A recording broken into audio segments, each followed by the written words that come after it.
She slid the prenup across the table with a smile like she was handing me a birthday card. "Just a formality," she said, "in case anything ever happens." What she didn't tell me was that she already had a backup plan, and it wasn't me. I don't even know where to start, but maybe that's the problem.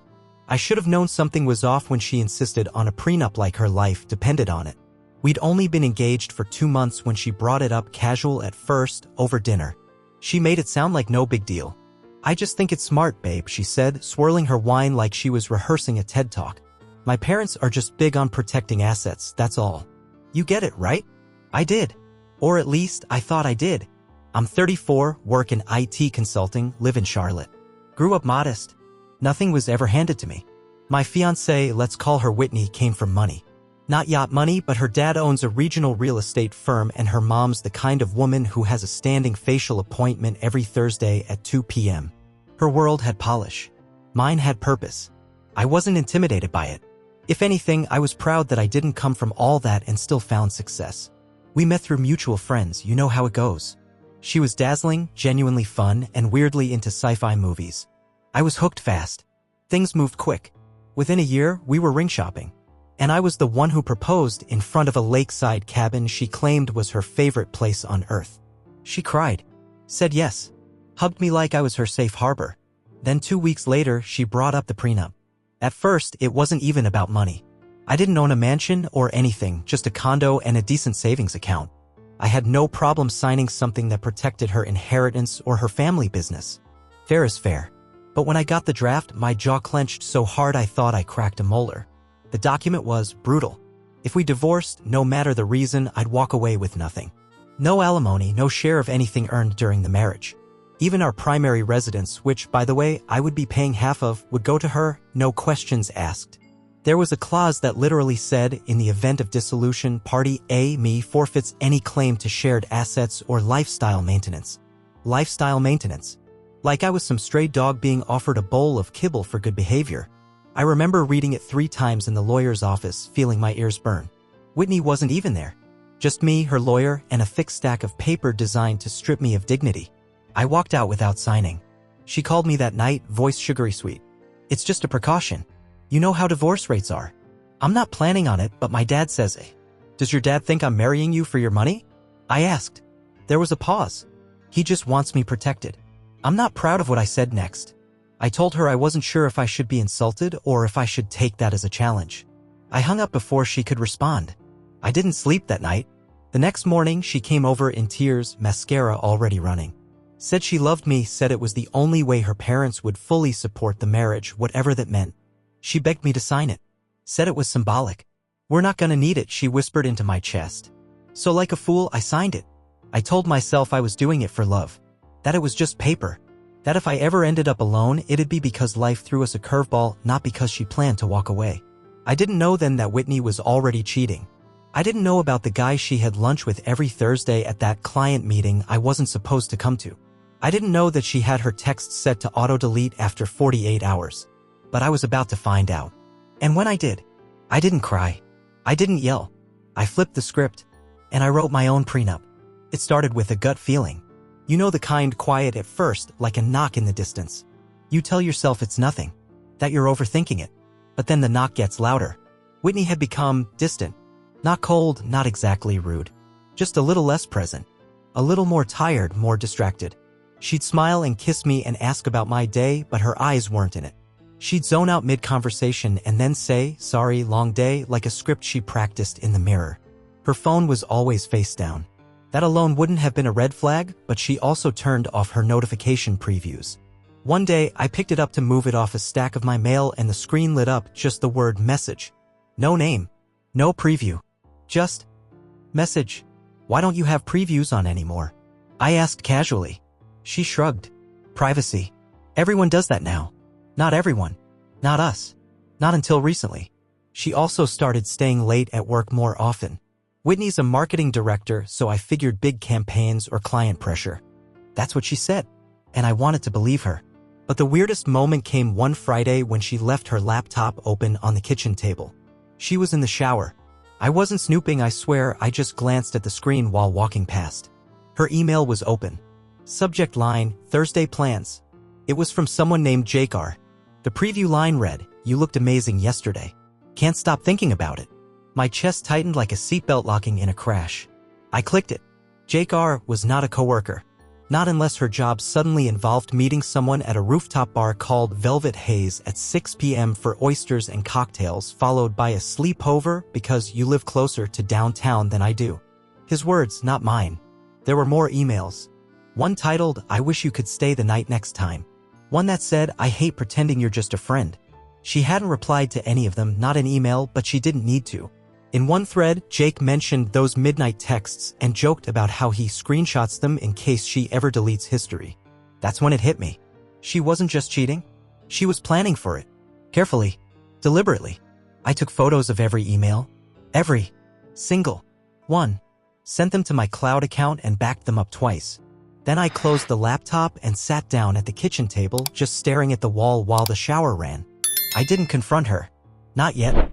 I needed to know why.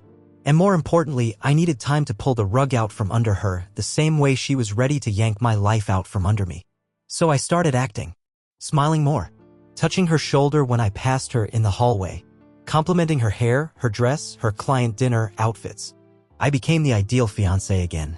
So ideal she didn't suspect a thing. But I was watching. Every time she said she had a work dinner, I noted the time she left and came home. I started calling her office line randomly around 7 p.m. to check in, and guess what? Most of the time, no one picked up. Then came the moment that made everything crystal clear. One afternoon, she left her phone on the kitchen counter, unlocked. Her friend Cassie had texted, "Girl, are you sure he doesn't suspect anything?" And then another. "You're playing with fire. At least have a lawyer look at the prenup before he finds out. You said he signed it, right?" My blood ran cold. So it was all a setup. That prenup? The way she begged me to sign it like it was a favor to her parents? That wasn't love. It was a chess move. And I was the pawn. That night, while she slept beside me like nothing had changed, I stared at the ceiling and made a decision. She wanted to play legal games? Fine. Let's play. I made an appointment with my own lawyer the next day. I told him everything.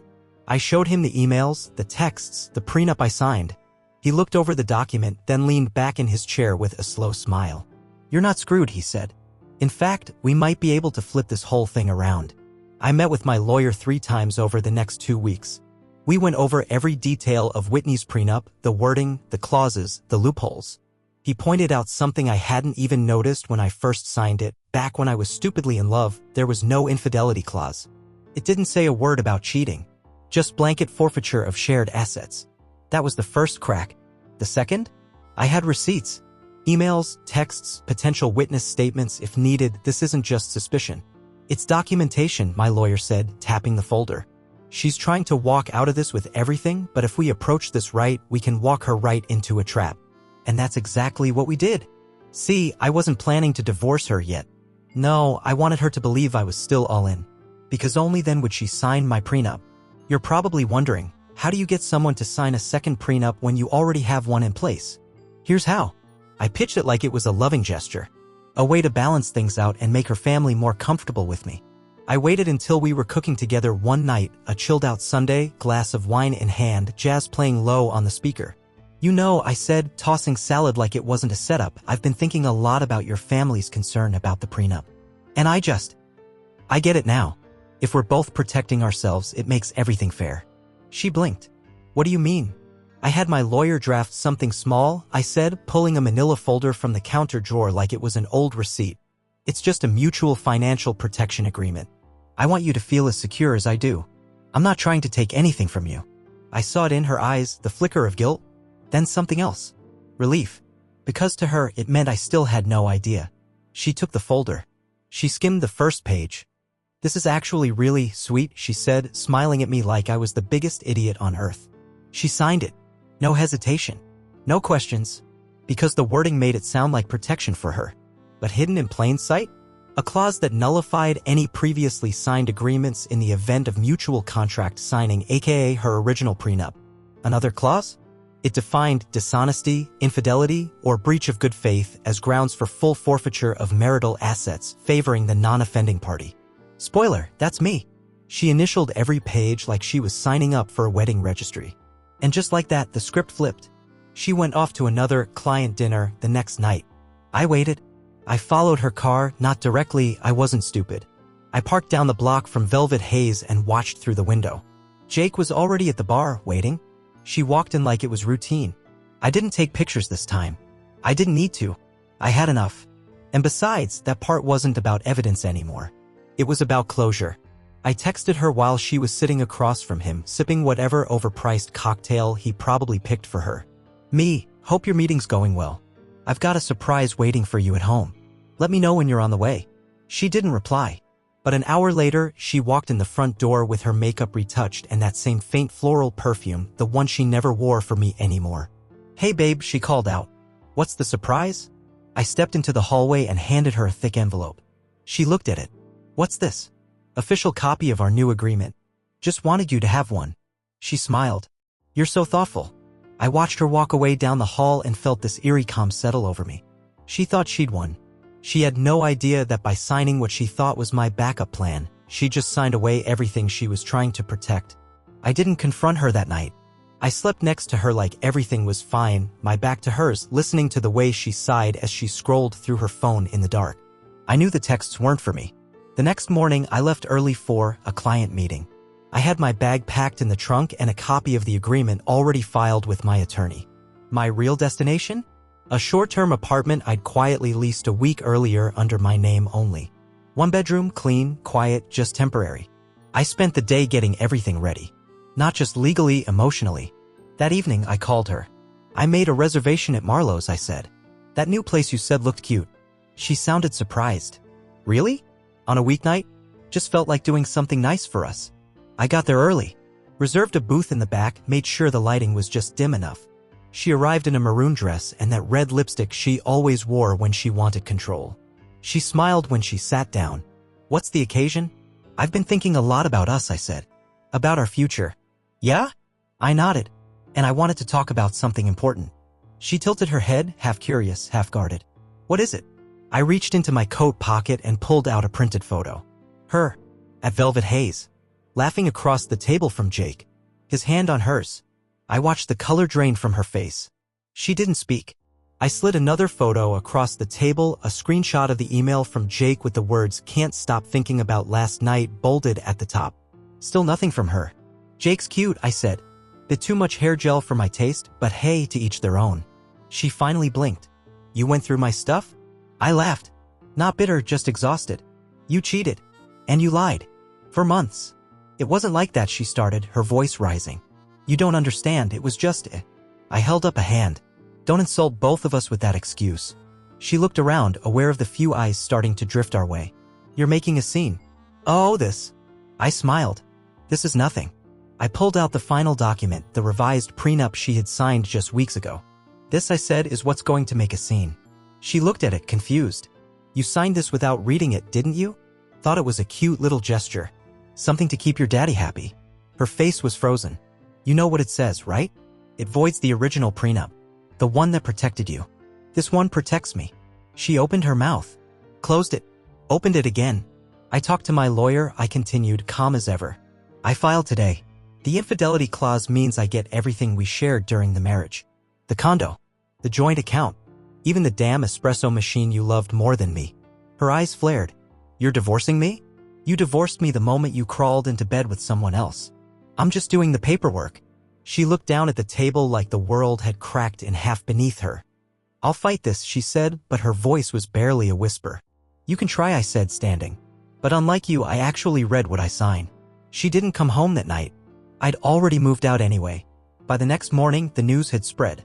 I don't know who told her dad first, maybe she did, maybe her lawyer, but either way, I got a call from him. I didn't answer. Then came the messages. Dozens. Then hundreds. From her, from Cassie, from mutual friends who had no idea what she'd been doing. Some begged me to reconsider. Others defended her. A few were just vague, passive-aggressive barbs like, every relationship has bumps. You're throwing away love over a mistake. No. She threw it away. All I did was make sure I wasn't holding the door open for her to walk away with everything in her purse. The first few days after I served her were quiet. Eerily quiet. She didn't come back to the condo.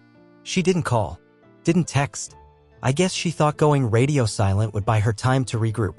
But what she didn't realize was how fast the narrative had already spun out of her control. I got a message from a mutual friend, a woman named Tasha who had been at our engagement party, even helped Whitney pick out flower arrangements. The message was simple. "Hey, just wanted to say I'm really sorry. We didn't know. She told us you were controlling and refused to sign the prenup. Said you were making her miserable."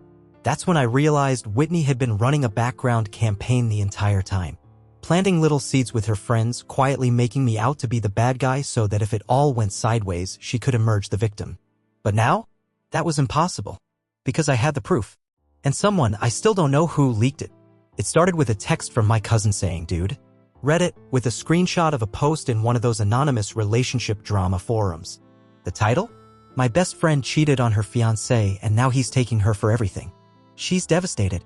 It had all the details: rooftop bar, the second prenup, the sweet fiancé who got burned. It didn't name names, but people figured it out. Especially once the photos I took at Velvet Haze started circling in a smaller local thread. Her little PR campaign? Dead on arrival. Whitney called me 3 days later, voice trembling like she'd just run through a thunderstorm. "You don't get it," she said the moment I picked up. "You've humiliated me." "No," I replied calmly, "you did that all by yourself." She tried every angle: tears, apologies, even anger. "I made a mistake. Jake doesn't even mean anything. I was just scared. You were pulling away too, you know. I wasn't the one sneaking off every Thursday." "You've ruined my reputation," she shouted. "No," I said again. "You just finally got caught being the person you always were." And then she hit me with the nuclear option. "I'm going to fight the prenup." The second one. I was manipulated into signing it. "I'll tell the court." That actually made me laugh. I wasn't even trying to be cruel, it was just surreal. "Whitney, you signed it in your own kitchen while sipping Cabernet and humming along to Coltrane. There were candles lit. You even made a joke about how grown-up we were being." She hung up. After that, it all spiraled for her, not me. She lost a few clients. Apparently Jake was a client too, one of those up-and-coming brand reps with a thing for marketing girls. Word got around. No one wanted to work with someone who used business dinners as cover for cheating and manipulation. People distanced themselves fast. The industry may play nice in public, but gossip travels faster than facts, and in this case, the facts were juicy. Jake? Turns out he was married. Yeah, married. With a wife and a 2-year-old. I didn't even have to do anything. His wife found the emails somehow, maybe the same way I did, and confronted him at his office. I heard from Tasha that she tossed his phone into a fountain and told security to escort him out. Allegedly, he's been couch surfing ever since. Whitney tried to do damage control. I saw the posts. People make mistakes. Real relationships are messy. What matters is how we grow through them. One even said, "I never claimed to be perfect. I just wanted to feel understood." Scene. She tried to weaponize vulnerability. Classic. But it didn't work. Her influencer-style apologies didn't land because the receipts were too real. She'd underestimated how fast people can turn when your entire life was curated to look like a fairy tale and then you're exposed as the villain. Meanwhile, I was thriving. The condo? In my name now. Thanks to the infidelity clause. Our shared account? Mine. Lawyers sorted that out quick. Her parents, who once treated me like a placeholder until a richer suitor came along, didn't even look at me at the hearing. But they didn't look at her either. And here's the twist, she tried to call me again last week. I let it ring. Then I blocked her. It was a Tuesday when she showed up. Unannounced. No warning. Just standing at the bottom of the stairs to my new place. Hair pulled back like she was trying to look casual. Eyes already glossed with tears like she was rehearsing heartbreak. I didn't say anything. Just stared at her, waiting. She swallowed hard. "Can I come in?" I didn't answer. I just stepped aside and let her walk into the apartment she never knew existed. A clean, simple space with warm light and empty shelves. No pictures of us. No souvenirs from our engagement trip. No trace of the life we once shared. She walked in like she was expecting some kind of memory to slap her in the face. But there was nothing, and maybe that hurt more. "I don't know what I'm doing," she started, wrapping her arms around herself like it was cold. "I've messed up. I know that. But I've been thinking a lot about us." I leaned against the counter. "You said I ruined everything," she continued. "But I didn't mean to. I thought you didn't want me anymore. You were always working, always tired. You cheated," I said. Not loudly, not cruelly, just finally out loud. I know. Her voice cracked. I was scared. I was stupid. Jake was just a distraction. It didn't mean anything. It meant enough for you to lie about it for months. She took a step closer. Please, I'm not asking you to forget. Just, is there a way back? That's when I realized she hadn't shown up to apologize. She came because she thought I'd miss her. She came because her plan failed. Because Jake was out. Her friends were gone. Her parents weren't speaking to her. She'd been stripped of the control she used to wrap around people like perfume. And now she was hoping the man she once tried to strip bare with a cruel prenup would take her back like a fool. I let the silence sit. Then I reached into the drawer, pulled out a small white envelope, and handed it to her. Inside was a check. The amount was symbolic, just enough to close out the last tiny shared expense we still had open. A deposit we'd put down on a wedding venue that never got used. That's all that's left, I said. She looked down at it. That's it. That's it. She didn't cry. Not then. She just nodded slowly, turned, and walked out the door like someone walking away from a car crash she caused, but still somehow didn't expect to explode. That was 6 months ago. Since then, I've built something better, something real. I started my own small IT consultancy. It's nothing fancy, but it's mine. I got a dog. I've got new friends who know me for me, not as Whitney's fiancé or some guy who lucked out marrying into money. I even started dating again. Slowly, intentionally, honestly. I don't check her socials. Don't ask around. Don't care. The last message I ever got from her, before I blocked everything, was one sentence. I just wish you could see the good in what we had. And maybe that's the most telling part. Because I do. I see the good. It taught me everything I don't want in a partner. It showed me how people can weaponize love. And most importantly, it proved that protecting your heart doesn't make you bitter. It makes you free.